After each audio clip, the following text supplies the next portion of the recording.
The buzz. The buzz. The buzz. The buzz. The buzz is on. The buzz is on. The show that gets you up close and personal with some of the hottest stars. Now, here's your host, Nichelle J. What's going on, everybody? Welcome into a new BUZZCast here at Buzzworthy Radio. I'm Nichelle J. Lee, and we had the chance to sit down and speak with Vincent J. Roth from Surge of Power, Where There's Smoke. And I learned during this interview that there was a full line of Surge of Power movies that stemmed all the way back in the early 2000s. And I was so excited to watch the trailer because I saw Shannon Farnon in it, and I've been a fan of her voiceover work as the OG, well, I like to call her the original voice of Wonder Woman from the SuperFriends series. I say that because we get into it in the show too, about how Wonder Woman did appear in the Brady Kids cartoon series, but Shannon did not voice her. It was someone else. But Shannon became synonymous with the part when the Super Friends cartoon premiered. So I kind of was geeking out over the guest list on this and who was involved in the movie. We got to talk about how the concept of the movie came about, Surge himself, and even talking about Nichelle Nichols, the late Nichelle Nichols, who is also a part of this film. It was such a great opportunity to just actually let the geekdom out. And I had so much fun with this. So please enjoy our interview with Vincent J. Roth. Take a listen.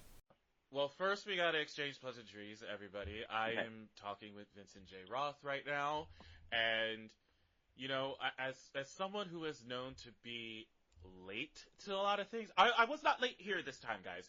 I did try to answer the phone when it rang. So I'm just letting you know, everybody. I did try. I was here, but I was not fast enough to answer the call. So there was also that. But you know what? We made it happen. He's joining me right now. I think I'm one of his last people that he's getting to talk to, so I'm kind of excited for that. So, Vincent, thank you so much for coming by the BuzzCast and speaking with me today. Happy to be here. Now, are we live? We have a live audience? We are not live. Okay.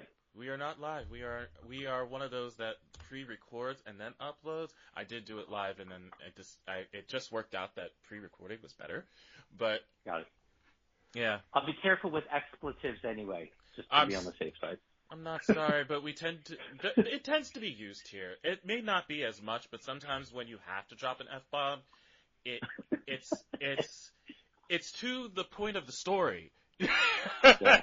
Well, our movies are PG-13, so we have no curse words in our movies. So you don't have curse words in the movies, but you have a lot of people in this movie that I'm fans of, by the way. Yeah. So wonderful. Speaking of wonderful, one of them was a Wonder Woman. Nice segue, guys, right?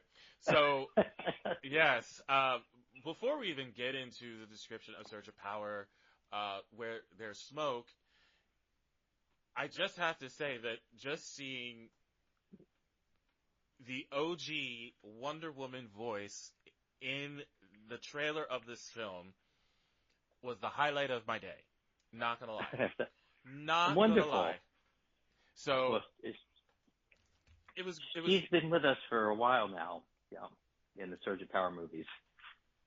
Now has she? So I just recently learned that there was this obviously was a whole thing. So that was my surprise to learn that this where there's smoke also it's another movie in the Surge of Power series. So I had no idea until this came out. So okay. Not at all. So this is one of my interesting questions about it is, okay, so tell me about Surge of Power. How did it start, the concept of it, and how many movies in the series have already been?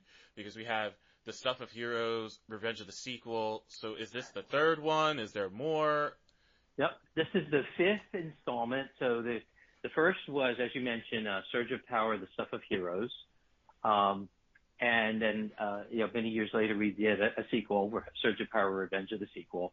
After that came a little Doctor Who trivia, kind of a little offshoot, but still within the continuity of the Surge of Power films, where we kind of did this sort of fan film style, like love letter to the Doctor Who TV show. Because as you can see, we have a lot of celebrities that have played either superheroes or prominent sci-fi characters in their tenure as actors, and a number of them had come from Doctor Who, and so we made something that was like focused specifically on Doctor Who. And actually, the pandemic was kind of helpful to us because a number of actors were kind of home and doing nothing. So agents who had like kind of turned us down all of a sudden surfaced, and they were calling my UK producer and like, tell me about that movie again you mentioned.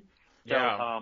So people shot like their cameos like at home, and we cut them into our Doctor Who tribute. So we had this little half-hour kind of like Surge does Doctor Who, which is kind of this like mashup between the Surge of Power world and the Doctor Who world, with 30 actors from the Doctor Who TV show. Wow. 7 of them who've played doctors, including Tom Baker, who's like the quintessential doctor of the Doctor Who franchise, and 3 actors who've played the Master, and dozens of companions. So that's kind of a little offshoot that happens right after Surge of Power, Revenge of the sequel. And then after our Doctor Who tribute comes our first effort in doing a crossover. It's called Surge of Dawn. A colleague of mine out of New York who has a bunch of his own projects, mostly web series, but he does films as well and comic books. And he has this magical vampire named Dawn that he's done a couple of seasons of web series and comic books. And so we crossed over our worlds and merged our characters together to do this short film called Surge of Dawn. We call it a short film, but it's like 46 minutes, so it's kind of long for a short film. And depending on what film festival you go to, some of them think of it as a feature, some of them think of it as a short film. But that too was disturbed by the pandemic. So we really didn't get to put it out as much at film festivals and comic conventions as we would have liked to have. The screening run kind of got interrupted. But then we started doing some virtual screenings during the pandemic. So we played the Surge of Power Doctor Who tribute and Surge of Dawn. A few times we did some virtual screenings while the pandemic was happening. And somewhere around that time we were working on the latest movie, Surge of Power, Where There's Smoke. Yeah. And we finished it earlier this year. We finished it in May, and have done a couple of sneak peek screenings. We did a couple of comic conventions to kind of just have our quote unquote sneak peak. Was screenings. San Diego one of them? San Diego is not. San Diego, their deadline is like February, and we didn't finish the movie until May, so we were not able to submit to. Yeah, so San Diego is like that. So maybe next year we can submit to San Diego Comic-Con. We did Comic-Con Revolution in Ontario, and then a small comic convention in West Hollywood, QCon, in June, as we were starting to prepare for our world premiere weekend. And Tarzana International Film Festival said, like, hey, yeah, they said you could do no problem with comic conventions, but for this to be our world premiere, you can't play at any other film festivals, which was fine. So, we were targeting August to be, this world premiere, which also happens to be 20 years to the weekend from the world premiere of the first Surge of Power movie, The Stuff of Heroes. Wow. So this is our 20th anniversary. Look how all that came together. How about that? Yeah. Like, that's legit amazing that lined up like that. So that's pretty cool that you get to celebrate 20 years and then premiere this. So I think it's awesome. There's something cosmic about that. Yeah. 20 years from this weekend. And the actual date was August 27, 2004 was the world premiere of Surge of Power, The Stuff of Heroes. And so tomorrow is August 27th. So we're re-releasing the original Surge of Power movie, The Stuff of Heroes. That was shot on 35 millimeter film, widescreen CinemaScope. So I'm thankful that my first movie was on film. So we had the negative pulled out of storage, had it scanned to 4K, had some digital restoration done,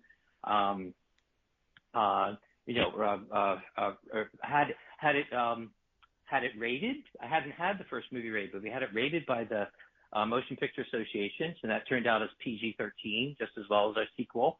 They're both PG-13s, and so we had to revise the end credits and tacked on a little 20th anniversary celebration, little opening sequence before the movie starts, and we're going to be launching that tomorrow.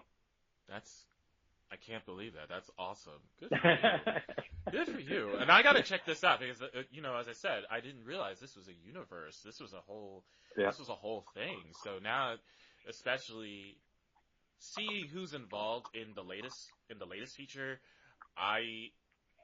There's a lot of these people who I love, and one of the people who we had mentioned at the beginning of this call, guys, was Shannon Farnon, who voiced Wonder Woman in the SuperFriends cartoon from 1974 to 1983, and she was one of the first voices of Wonder Woman. And I say one of because she wasn't the original voice of Wonder Woman.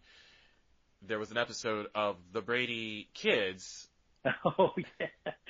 that Wonder Woman was in, and it wasn't Shannon Farnon in that cartoon. So, but and it predated Shannon's that predated the Super Friends. Yeah. I think it was a year. It was a year before the Super Friends premiered. And okay, look at that. It was a year. It was a year before the Super Friends premiered. So that episode was on, and like I said, it wasn't. It wasn't Shannon for that voice, and it was ironic too that I think about that because Filmation was the production company that was involved with the Brady Kids, just like Filmation was involved with the 60s Superman Batman cartoons. And they also had Superman in one of those episodes. And Bud Collyer passed away at the time, so he was unfortunately, he wasn't able to voice Superman. And when Super Friends started, Danny Dark was the voice of Superman then. But in the interim, because this was a year before Super Friends, they had someone else voice Superman, and that was Lenny Reinrib, and he was known to many people for voicing like Batmite in the 70s Batman cartoon. I remember. He voiced Batmite. He was the first voice of Scrappy-Doo and Scooby in the Scrappy-Doo show before Don Messick took over the role. So he had a bunch of voice-over credits to his name by this point, and I did like his interpretation of Superman in that cartoon, but it was just funny to just point that out and getting to my geek mode a little bit because I am a geek I with can this tell. You got it going on. And so just seeing her, your genre. I may be almost 40, but this was my life. I call it my jam, and just Shannon being an integral part of my television history, playing one of the amazing characters that I ever get to see in a cartoon series. Her and Susan Eisenberg are both my Wonder Women in animated form. Obviously, Linda Carter in real life form is the epitome of Wonder Woman, but in animation form, definitely Shannon Farnon and Susan Eisenberg. Those are my girls. I love them to death. So seeing her coming in, I just saw her face right away, and I didn't even hear her voice. I immediately saw her face, and I was like, "There's Wonder Woman. She's in this movie. This is awesome." So that was my thing about it. I just wanted to mention having her be a part of this. Oh, and well, and then adding on to that, before you get to your comment, I also want to give a shout out to Nichelle Nichols. We miss you, and it was nice to see her in the trailer as well.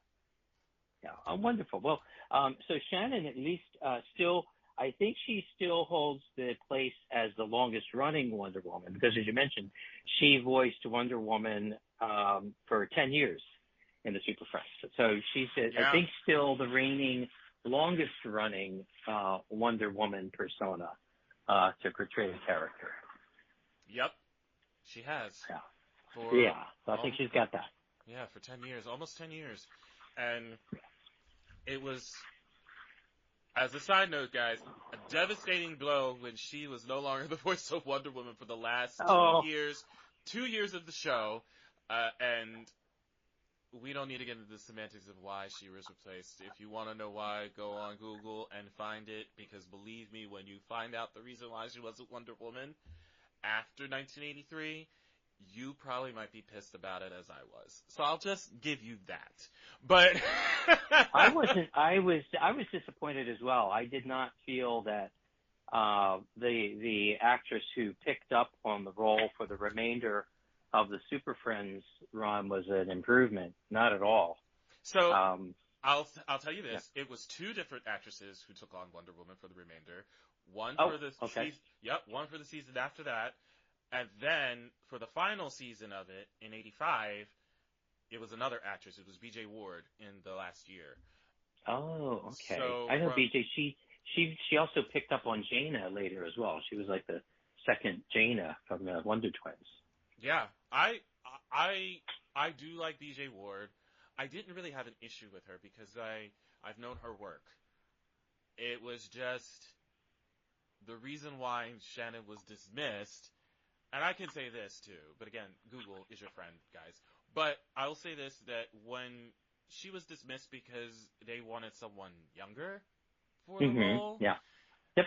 I was not happy with that decision. And also too, like the well, we can go on and on about this. But just also too, the portrayal, Wonder Woman became just such a two-dimensional character. She became a damsel in distress, the target of Darkseid's affection. So he was trying to woo her. She was almost like relegated not only to a damsel in distress, but also objectified. Like that she's this romantic interest as opposed to a superhero. So I felt like the voice was not only weak, but they weakened the character. It's terrible. Dude, I love the fact that we could pretty much talk about this for probably the next hour. I think that we should literally do a podcast where we're just talking about just comics and cartoons and all this, like all of it, like surrounding these superheroes that we grew up with. You know what I mean? I have a ton of them. So the Stuff of Heroes has 20 celebrities in it. Revenge of the Sequel has over 50. So you can get pages. There's over 50 names in Revenge of the Sequel. I mentioned the Doctor Who tribute has 30 actors from the Doctor Who TV show from the very first episode of Doctor Who. Carol Ann Ford, who played Susan Foreman, the granddaughter of the first Doctor, all the way up to, at that time, to a few actors in Jodie Whittaker's run. We finished the movie during Jodie Whittaker's run. I couldn't get Jodie herself. Her agent said no, but we got a few other actors that played in her seasons. So up to the time that we finished, we had covered the first, like someone from every era of each Doctor, from the first Doctor up to the 13th. And then Surge of Dawn was a smaller group of stars, as being a crossover. I had so many other characters to deal with my colleague Alex Fernandez and his projects. But we did have Shannon Farnon come back. We did have Michael Gray come back. We had Joseph Culp, who was the original Doctor Doom, come back. So there's a bunch of them. Lou Ferrigno makes as a quick cameo. A couple other characters have quick cameos in Surge of Dawn. And then coming back to Where There's Smoke, then we I kind of focused a bit more on how we used the stars. So I didn't want to have too many, but also had certain ones that play regular roles. Kind of like you didn't want to take away from the scope of the film. It's great, again, and I agree with you, it's great to have the celebrities here and the cameos put into place, but you don't want that to overshoot the film as well. You don't want that to take and I felt like I did that already with Revenge of the Sequel. I felt like I did the stuff a celebrity in anywhere, any place, people on the streets, news reports, all over the place. There's people like all throughout the movie and all through the end credits. And so I felt like I already did that. So I didn't really want to do that again. I really wanted to focus more. We're introducing already a number of new characters, so I wanted the audience to be able to focus on a narrower group of people. So I didn't want the celebrity lineup to be like too big. But I think it still carries the flavor of the Surge of Power films by having folk in. having some stars, having some people who've played superheroes or have played prominent sci-fi characters, but not so much that that's a distraction to the film, right? They're kind of integrated as characters and not throwaway cameos. And like you said, you can appreciate, it's a smaller scope of stars for you to look at and appreciate and say, oh wow, so and so's in here, so and so's in here. And I mentioned this already when I just gave her the shout out with Nichelle Nichols. I kind of want to piggyback off of that real quick because sure, she's in all our movies and will be in one more. Knowing that this was one of her last performances, one of the last performances for her before she had passed, what do you say to that? Knowing that that's you basically got to work with her pretty much one last time in basic sense. Yeah. Well, she's been involved in, ever since the beginning. In fact, we have videos of her discussing this behind the scenes and at the theatrical premiere of The Stuff of Heroes, where Nichelle explained why she came on board, because she saw what we were doing in introducing, cinema's first out gay superhero, and for her having, played the first black woman in a prominent role of power on the crew of the Enterprise, right up on the bridge. First interracial kiss, yeah. I believe, also. Yes, right. Yeah, exactly. So she took a shine to us, and she said that she decided this was a project she wanted to be a part of and made herself available for it. And then for her to come back and then to come back again and come back again was really appreciated. And, we learned to work around. She was, having some health issues, so we, accommodated them as best we could to make sure that, to keep on filming and keep her character going. Yeah.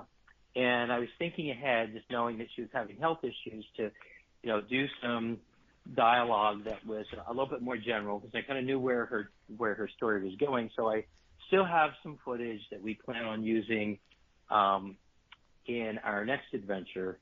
And then that will be her final. Okay, so the next one is the final one. Okay, got it. Yeah. All right. So we do plan on. And have you watched Where There's Smoke? I need to watch it this week. I am planning on it because I already set aside time to do it, and I am looking forward to watching it. But I also want to watch the previous film as well, because, like I said, this was my surprise when I learned this was a series of movies. So, I definitely need to get all of them under my belt. So, yeah, absolutely.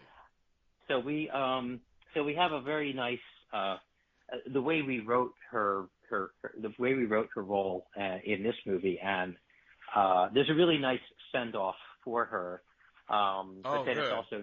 But then it's also, and you kind of get that feel like it's a send off for her.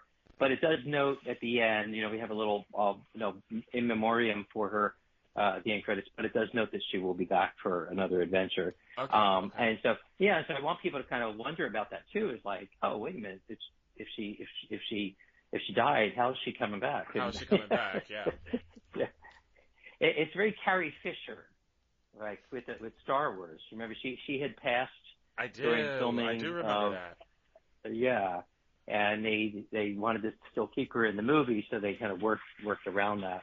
But thankfully, her character is a shapeshifter. So I mean, amongst her other abilities, she's very mystical and kind of a magical sage kind of character. So they can do anything and disguise themselves, and that's how we introduced Robert Picardo to be able to pick up on stuff, to share the role with her in ways where her health issues were preventing her. I couldn't get her downtown to be running around and doing action stuff. So that's how we kind of built that into her character of how do we handle her health issues. I remember like with Doctor Who, that's how the whole concept of regeneration and bringing in new characters came about. Was they were like, oh my God, what do we do? William Hartnell's having health issues, and that's how they decided they introduced a new character. And so with us, we decided, well, she's magical, maybe she shape shifts and she can transform and she can be whatever she wants to be or whatever that person needs her to be in the moment. And that works And, so well. I mean, honestly, that was a great comparison because with Doctor Who, with the regeneration process, as you said, they could be whoever they want to be. It's like Mystique. Yeah. It's like Mystique in a sense from X-Men.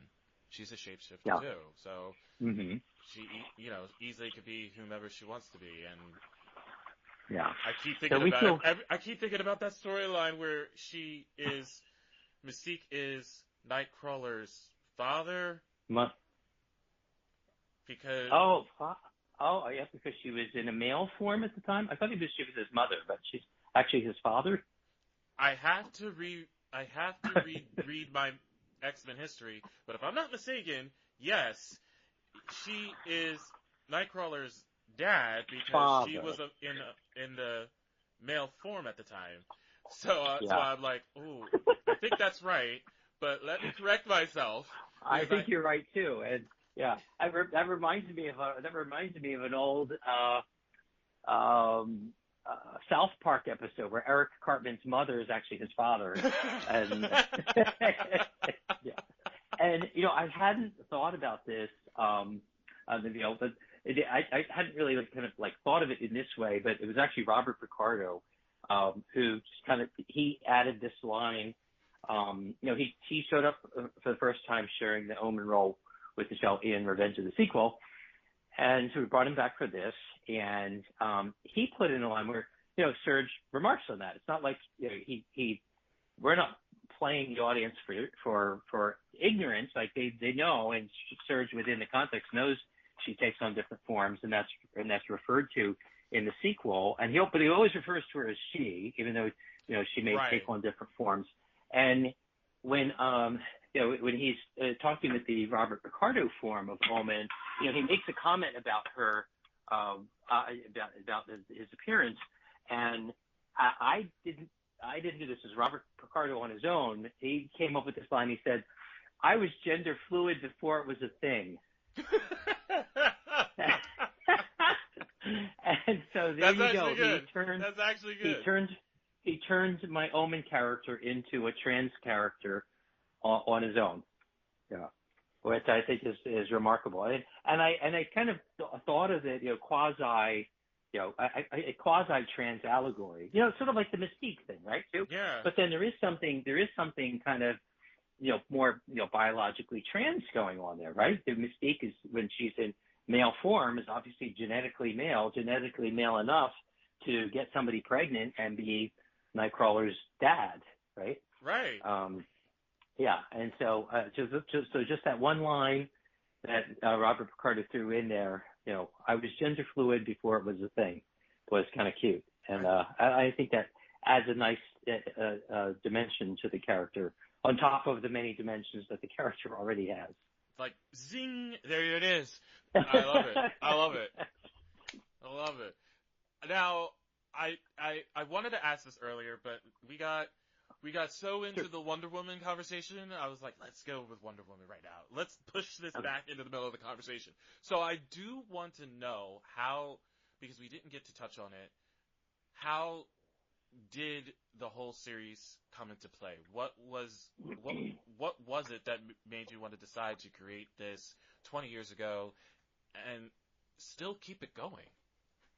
Yeah. Okay. So, back in the day before the Surge of Power stuff, I had made a number of costumes of other people's characters. Gone to comic conventions and stuff. They call it cosplay now, right? And there was a time where so you were cosplaying before it was a thing too, right? Oh, kind of. I mean, well, it was a thing, but I don't think people widely used the word cosplay. Or they didn't have a name. They didn't have a name for it yet. Yeah, or it wasn't in widespread media. It wasn't mainstream.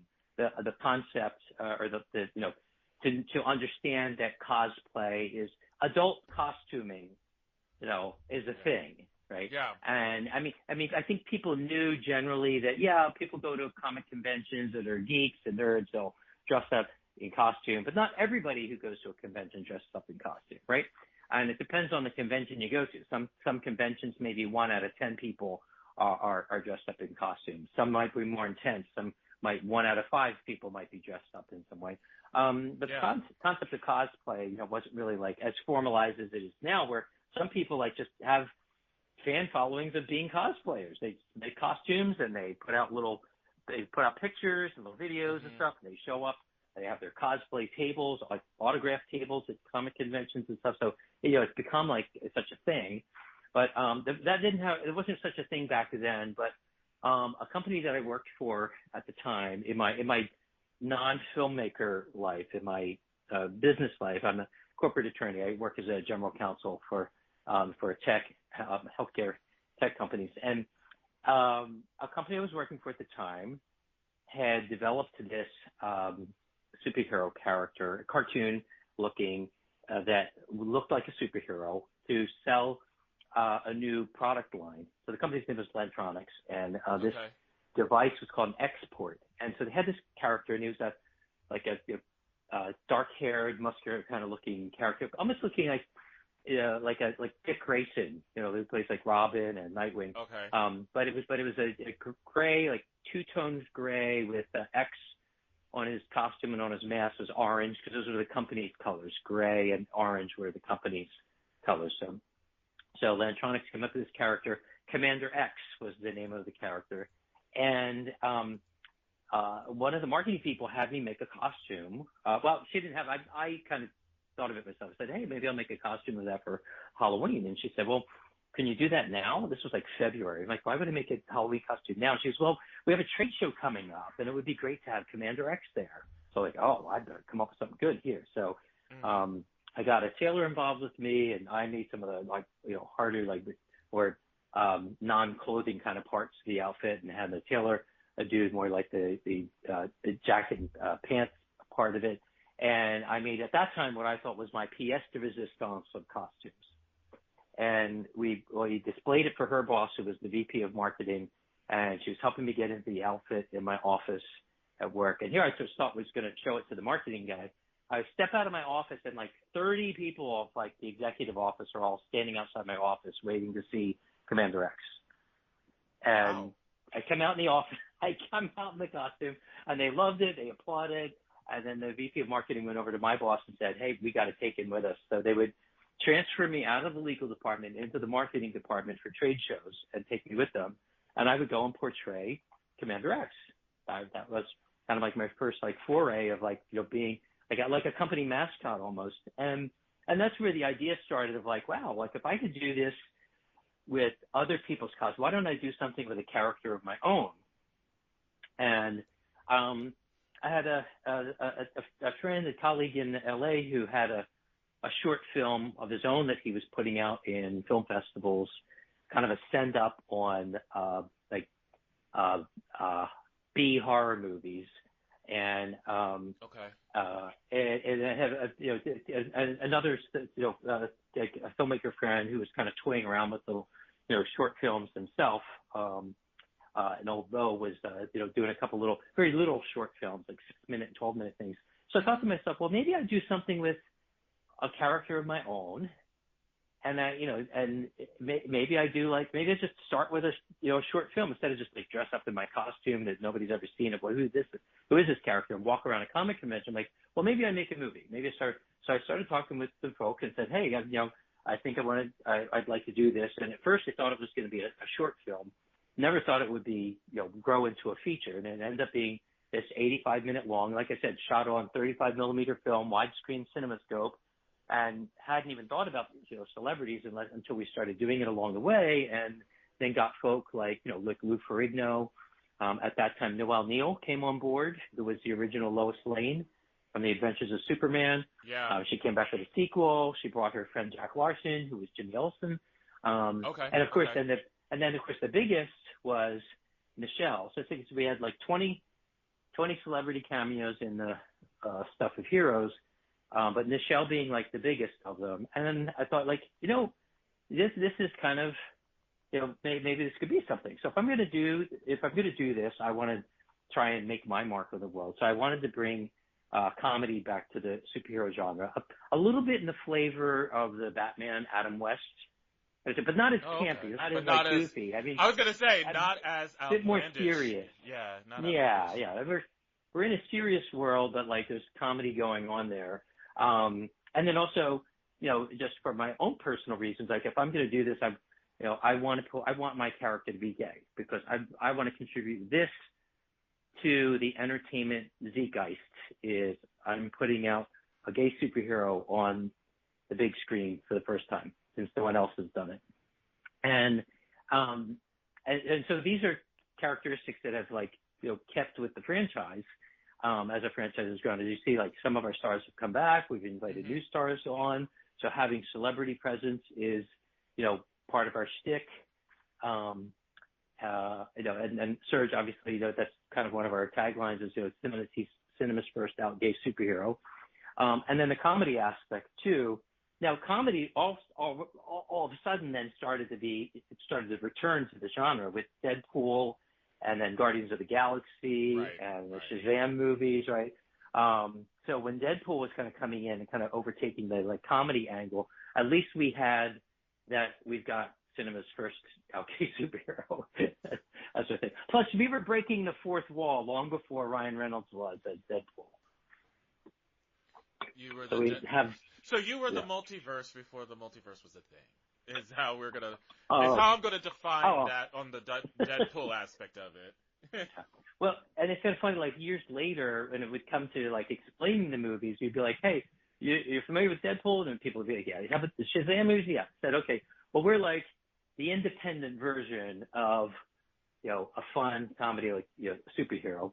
But now I feel like I've really gotten it. I've gotten the humor down with the serious worlds, mostly because of Surge of Dawn, because I had to integrate with my colleague Alex Fernandez. His worlds are dark and gritty. Like Dawn is out vanquishing demons and killing people. It's a very dark and gritty world. And after kind of merging our worlds, I realized how I could still keep a serious tone, Makes you think of while Buffy still and preserving the Angel humor. vanquishing and stuff. And so I really feel like with Where There's Smoke, I've got it now. This is really kind of like Guardians of the Galaxy, kind of there's serious situations, people are dying, there are real credible dilemmas, but the things that some of the characters say and do are funny, right? And I find it interesting that even now where people are really dying. I mean, this is my first movie where there's some significant deaths happening in the movie. I find it interesting that reviewers keep commenting on the comedy. So the comedy is really, I guess what they're coming away with feeling, right? They're not feeling as much of the seriousness because they're writing more about the humorous aspects of the movie than the serious aspects of the movie. Right. Right. Because our world premiere was Saturday. So my publicist has, as is typical, they wait until the reviewers are allowed to put out their reviews on the day. The whole embargo until XYZ. Yeah. So Saturday morning, the first one popped up, and then my assistant and the publicist are texting me throughout the day of as articles were coming up. I was busy with the world premiere, so I couldn't read them all, but I read the first three of them, and they were all really good. And like I said, they were talking more about the comedy aspects as opposed to the serious stuff. So I find that interesting. So I kind of feel like I've got it there from where I want to be in not a campy slapstick humor, but an integrated humor in a serious world. Well, thank you for thank you for literally telling me about it, because it's just like I said, I always want to know, especially if there's movies under the belt, especially when it comes to, can we call this indie? We could say indie for this, right? This is independent because this is not Marvel, it's not DC, it's not Sony, it's not Disney. It's I'm an independent studio. Surge of Power Enterprises is our indie studio. Yeah. I feel with a lot when it comes to indie films, so much of how passionate they are of their material and what they put into it. With everybody who I talked to in the independent film scope, how much love and was crafted into it, and how much thought was put into it. So just listening to you tell your story, I already know how much you really loved it. So Oh, thank you. I mean, that's literally really one of the things about indie films when I talk to them, who's involved in indie filmmaking. You get that sense from them, and it's really appreciated. So thank you for that. Oh, sure. Well, I hope I answered your question. Like, how did it come about? And at least that was how the first movie came about. And I had in the back of my mind, of course, I was creating the world. The first movie is really the origin story, and there is, of course, it leaves it open for further adventures. And then in the sequel, I really tried to. It is kind of funny. It wasn't like at the top of my mind at the time, but colleagues of mine that they were. I was promoting at San Diego Comic-Con, and some other filmmaker folk who I didn't really know that well. They were having trouble with their badges, and and I said, well, you can use my badges to come into Comic-Con, but you have to work at my table. You spend half your day working at my table, and half the day you can go do what you want to do. And while for those badges like that, that's how that works. It actually does, guys. Don't worry, Comic-Con. If you listen to this show, he was not giving away his badge. That's not how it works. You can't get that. No, these badges are hard to come by, and they're expensive, and tickets sell out so fast with Comic-Con. There's no walking in. So funny story about it. If I don't think I'm revealing anything because, and I say that in the sense of my friend wants to do a Comic-Con podcast with me, and I feel like I'm going to answer these questions there. But I just basically wanted to say with getting into Comic-Con is very difficult. I completely agree. It's so hard. It took me 10 years to the day. Wow. 10 years to the day to where I got a press badge. So last year, the year when it was all kinds of strikes going on, the writer's strike, the actor's strike was going on. I got approved for a press badge. Now, mind you, of course, we didn't even know that the strikes were happening at this point when the strikes were about to happen. Obviously, I got approved before strikes came into play. So even then, I was just kind of going in my mind, I can't believe. I'll say this. I did start trying to apply for Comic-Con in 2013, and I did try for a few years, and then I just stopped. I wasn't getting anywhere. I just gave up because I just didn't think I was going to get anything. So I then went the route of trying to buy a badge. That's also difficult, guys, because it's on a lottery system, basically. You're in a queue. You have to, if you are lucky enough to get picked to buy badges, most of the time, not all days are available because they're already sold out. So you are fortunate enough to get a Sunday at that point, from what I've noticed. So I then just stopped doing it completely to where trying to buy a badge. I just gave up. And my best friend literally just says to me, I don't understand why you don't try to get a press badge for Comic-Con. You have the resume. You've done all this stuff with it on your show and the website. Why don't you try? And in my head, I'm going, I don't think it's going to happen, but I'll give it a shot. You know what? Why the hell not? You know what I'm saying? So I did last year, I did submit it. This is the first time I'm saying this on air, but I submitted that application the day after the deadline. And after the deadline, but you got in. You snuck in? I did. I got in. They approved me, but I did submit it after the deadline, just shortly after. But see, I'm on East Coast time, so I kind of use that as the excuse. Because you're ahead. Yeah.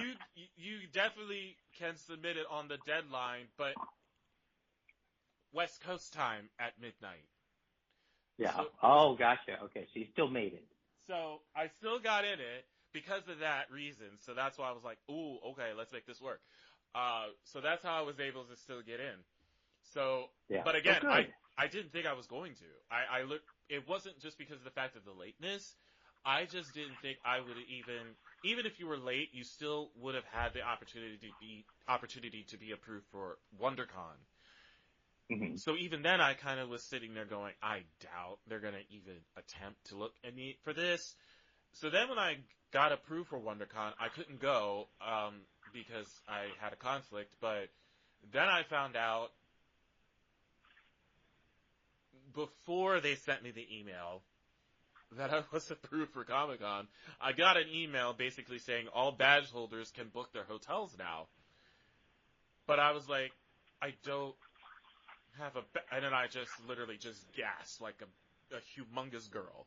Just like, I literally was like, oh my god, did I just get a badge for Comic-Con? And lo and behold, the next day they sent me, they'll say, you were approved for a press badge. And the rest is history at this point. I couldn't believe it. 10 years. It literally was 10 years. And well, congratulations. Well, thank you. And listen, for those who are listening, I'm just telling you, if you ever decide to go on Comic-Con, if you have a blog, if you have a podcast, and you feel like you can't get into it, and you feel like you don't have any of what it takes to get into Comic-Con, I'm just going to tell you now, from someone who's been there and thought the same thing, don't give up. Just still do it. It's like I said, it's very hard, but once you build your craft up, you personify to your personality and how you want to do the show and how you want to present yourself. They're going to respond to that, and you may wind up having a badge yourself. So I'm just going to say, don't give up. I could even say that for you, sir, because you literally just did the damn thing for 20 years. You didn't give up. You started with a concept, and you made it happen, and you made it work. So well, So to extend so how this continued is these filmmakers that I mentioned, they were doing a film series they had called Swag. So they were going around Comic-Con, like shooting, like they would go to tables and ask, like, what are they giving? You know what Swag is, right? I do. And it stands for so many different things, but it means the same thing. Sent with a gift, right? All the freebie stuff, Right. So they would go to tables and ask them about their swag, what kind of swag people were giving away, and what it meant and what it right. And so they had interviewed me, and that's how I originally met them. And it was in a subsequent year that they were back, and like I said, they were having trouble with their badges. But anyway, when they were working my table, as was the deal. Like, that was the deal. To use my badges, you have to spend half your day at my table, scheduled certain times, and you're to be here. And then when you're not scheduled, you're free to do whatever you want to do, and then see you back here tomorrow. And so while we were promoting the Stuff of Heroes, they were kept nudging me. They're like, "Are you going to make a sequel?" And I was like, "Well, yeah, I want to." And they said, "We're filmmakers. We've got crew. We've got equipment. We can help. We can help make it." So that's where like the nudging to make the movie, to make the sequel came from. And so I'm like, all right. These guys are really enthusiastic and and sound sincere, and that's how the sequel got going. That's how that came about. Yeah. Yeah, and one of those fellows, Mario DeAngelis, he was the DP on Revenge the sequel.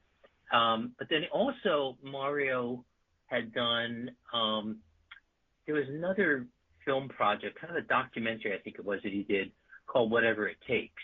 And that was kind of about, I think it was mostly about filmmakers. And it was kind of like, as you're saying, like the perseverance to do something. And so I think it was sometime after the sequel. The sequel was very challenging, and and that too evolved. I thought I was going to start off with a short and ended up with a 90-minute movie, and I certainly didn't expect at the time I started, to like have 50 stars in the movie. But there was life happens, and maybe a story for another day. There was a big break in the middle of production where I just could not continue with the movie, and I had to sit for a while. but after a few years, when I was able to like get back to it and resurrect it and build up momentum again, I kicked the shooting off with a shoot with a bunch of celebrities, and that gave kind of like new life and new energy and drew new enthusiasm from the crew. And then just like with the first movie, the more people we got into the sequel, then it became that much easier, because then I would say like, hey, when I would approach the next celebrity or the next agent or the next manager, say, hey, here's all the people from our first movie. Here's all the people already shot in our sequel that is 50% done, that is 60% done, that is 80% done now, right? It made it that much easier to attract more people. And like I said, I kind of went nuts and figured like, hey, this is a celebration. I'm going to finish this movie. And we were just like, putting people in everywhere. And I was really happy that finally when I was able to exhibit Revenge of the Sequel, I'm like, after all the stuff I had gone through and dealt with, it's finally able to be seen by people over its festival run. It won 4 awards. It got picked up for distribution. So I was really delighted. I'm like, oh, this is working. And then when Mario was doing his like documentary, whatever it takes, and interviewing me, it was almost like I now have to live up to my own words of perseverance. Yeah. And so like I said, so it continued. I'm like, well, I can't stop. And so like I said, we did our Doctor Who tribute, and that's it. At that time I was like, wow, I've just had 2 big features. I just don't have it in me to just do this again, but I'll start off small. And even the Doctor Who tribute developed, and I was like, all right, well, I'm just going to go to town on Doctor Who actors, and we'll chase as many down as we can and make this fun little film. And then similarly, I thought I'd start off small with the Surge of Dawn movie, doing this like crossover concept, because we're building out. It's not just my characters, Novell, but it's other people's characters too that are getting invited all along the way. At the very end of Revenge of the Sequel, there's a scene where Nichelle, as her character Omen, is opening up little magic portals in front of her, kind of like mirror, mirror on the wall, and she's looking at other heroes. Right. And the folks that show up are other people's characters from other independent creators, independent productions, or books or novels or comic books, and their characters are showing up for 10 seconds in my movie. And that was my way of like trying to link up with other people's worlds and create what I'm calling our indie hero verse. I'm making an indie hero verse. And Surge of Dawn was like I like that though. Yeah. Yep. I mean, everybody creates their multi, but they're cinematic universes, right? I mean, even like the Godzilla movies and King Kong, they're calling it the MonsterVerse. The MonsterVerse. When the CW started off with the Arrow TV show, the Arrow did really well, Arrowverse. and then the Flash spun off from that, and they went with this Supergirl and so forth. And so I'm creating an indie hero verse and linking up with other. Now, the thing that's different from us though is Marvel's cinematic universe is all built with its own Marvel characters.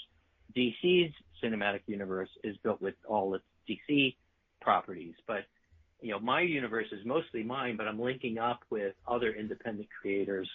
So their characters are like coming over into my movies.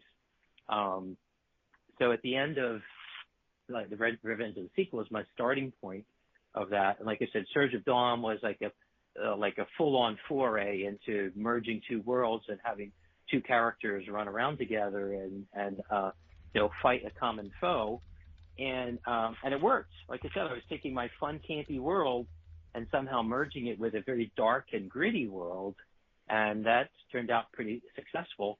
So I thought, okay, well, let's keep on going. So with Where There's Smoke, the guest hero here is the character The Smoke. He's a former pro wrestler, Eric Moran. When he wrestled, he went by the moniker The Smoke. Kind of like Dwayne Johnson. Yeah, Dwayne Johnson was called The Rock, right? When he was in his wrestling days, he was The Rock. So Eric Moran, when he was in his wrestling days, he was The Smoke. And, he was also, too, has like a love of the comic genre. colleagues of his created a comic book character kind of based off of him. He's had a couple of different incarnations, but he's had this, comic character, the Smoke. And now Eric Moranis is very big into cosplay. And he's still called the Smoke. Right? Most of his friends, it's his nickname, not just his wrestling moniker and not just his superhero name. He goes by the Smoke.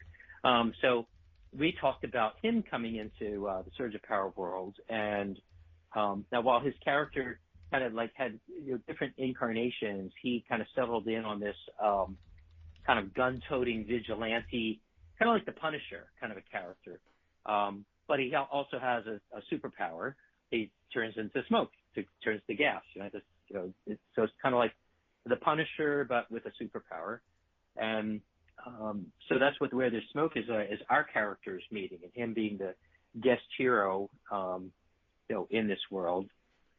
And at the very end of Where There's Smoke, we have a little prologue where Surge goes off and he's meeting with a couple of other heroes that again are other independent creators, characters that are having little cameos where they're meeting up with Surge and having a little 30-second, 1-minute scene to further expand and build out our worlds.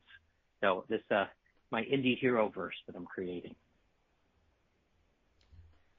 I love the fact I even thought when you were describing that Whedonverse as well. We even had a Whedonverse, so there was even we even had all of these verses in here. So Heroverse, I really did I dug it. So that was a good one. So I appreciate that. And oh my God, we literally actually made it to an hour. We did an hour. That was the goal. That was the goal, and we made it happen. We made it happen. And is there anything that we hadn't covered that you wanted to, ask about or talk about, or no? I don't have to run immediately at the strike of an hour. So if you have any further thought or last question or comment, or feel free. I definitely want to say this was fun because I honestly this geeked my heart out. I like to say that. It geeked my heart out. But I will say I would love to have you back anytime to talk about any and everything. So please return. And then we'll easily have a long talk about superheroes, TV, you name it, we're going to talk about it here. I would love to do that. Well, then why don't you, just to make sure, I saw the phone numbers, but this is my mobile. So why don't you text me your email address? I'll shoot you an email. That way we can be in touch by email as well. And then, you want to pick up on this, or absolutely. If you've watched, if you haven't watched Where There's Smoke, we'll send you the screening link so you can watch it. And if you want to, talk about that further afterwards, we like I said, we just had our world premiere weekend. We won best fantasy feature film at this film festival, Tarzana International Film Festival. It was a lovely, lovely experience at the film festival. The red carpet event went well. The theater was packed for our movie. I mean, there were only seats open in the front row. That was it. So I was delighted with the turnout. I was delighted with the red carpet, and delighted to get an award. And like I said, the reviews so far have all been positive. So I'm sure there's going to be some film critic at some point. It's going to be crusty, but at least at the moment, reviews are positive. So I do hope you watch the movie.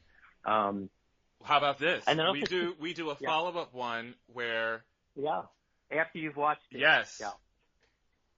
Let's make that happen. You text me your email address. So I'll send you a screening link so you can watch it. And then and also too, we have on our website, it's www.surgeofpower.org. There's links to most of the films. Like there's buttons that say watch our movies, and that takes you to the links to the Vimeo pages. Like all of the movies, some of them are on other platforms as well, but Vimeo is a place where all the previous 4 movies can be found in one spot. So if people want to familiarize themselves with the Surge of Power universe before or after watching Where There's Smoke. And then also on our website, on our latest news spot, we post all of the upcoming screenings. So we've got another comic convention, FanX in Salt Lake coming up September, LA Comic-Con in October. HBO's Urban Action Showcase is our next film festival at the beginning of November. That's really exciting. We won Best Visual Effects with Surge of Dawn for that one a few years ago. And then Lost Con, a science fiction convention at the end of November. And then we got a theater that's going to play it in December in Philly. So we'll have a Philly premiere early December. Dude, I'm in South Jersey. I'm 40 minutes away from Philly. Oh, then you'll have to come and have the theater experience. Dude, watch it in the theater with us. Game on. Yeah. I got your number now. We'll make that happen. You are invited. Absolutely. Awesome. I'm looking forward to it.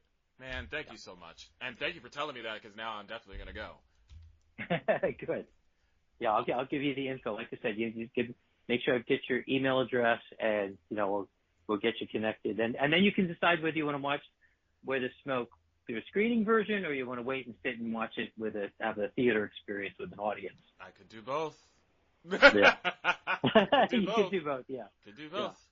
Yeah. And there's so many jokes people say it takes a second viewing for them to catch everything that's happening, but yeah, you could do both. Exactly.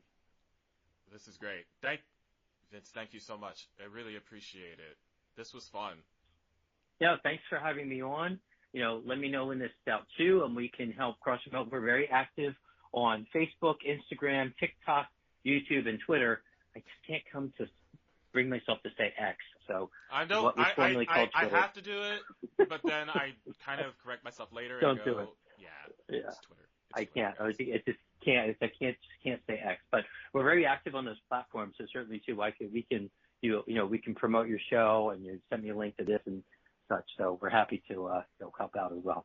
Awesome. Definitely. I'll look you up on those too. But this was great. Thanks a lot. Well, great. Thank you for having me. Appreciate it.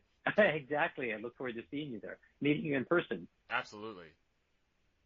Many thanks to Vincent J. Roth for stopping by the BUZZCast to talk about Surge of Power Where There's Smoke. You can actually find them on X, formerly known as Twitter, at Surge of Power 1. So when you look it up, it's actually Surge of Power, the number 1. That's how it's written out. So Surge of Power 1, and it's the number 1. But that's going to do it for me for right now. I'm Nichelle J, making sure you keep getting the latest buzz with Buzzworthy Radio by logging on to our website at buzzworthyradiocast.com. You can also find us on X, formerly known as Twitter, at Buzzworthy Radio, liking us on our Facebook page. We're also on Instagram at BuzzNav, that is the handle. And finally, you can download and stream our podcast on Amazon Music and iHeartRadio. We'll see you guys next time. Take care. Stay in the know. Catch up on all the Buzz podcasts and videos at buzzworthyradiocast.com. Keep getting the latest buzz with Buzzworthy Radio, now on Amazon Music.